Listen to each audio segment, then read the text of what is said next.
জানেন ভোলা জেলার মেঘনা নদীর গঙ্গের চরে দুর্ধর্ষ ডাকাত সর্দার বাহাদুর এবং তার সহযোগী ইকবাল হোসেনকে আগ্নেয়াস্ত্র, দেশীয় অস্ত্র এবং গোলাবারুদ সহ আটক করেছে বাংলাদেশ কোস্টগার্ড।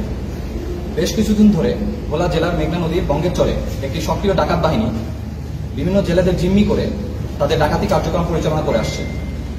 পরবর্তীতে ভুক্তভোগী জেলেরা বাংলাদেশ কোস্টগার্ডের নিকট সাহায্যের আবেদন করলে তাদেরকে প্রাণনাশের হুমকি প্রদান করা হয়। এরই ধারাবাহিকতায় পরবর্তীতে গত 2 সেপ্টেম্বর রাত 1টা হতে সকাল 8টা পর্যন্ত বাংলাদেশ কোস্টগার্ড দক্ষিণ জোনের অধীনস্থ বিসিজি বেস ভোলা কর্তৃক লেফটেন্যান্ট কমান্ডার খন্দকার মাহবুবুল হাসান এবং লেফটেন্যান্ট সাকিব মেহবুবের নেতৃত্বে একটি বিশেষ অভিযান পরিচালনা করা হয়।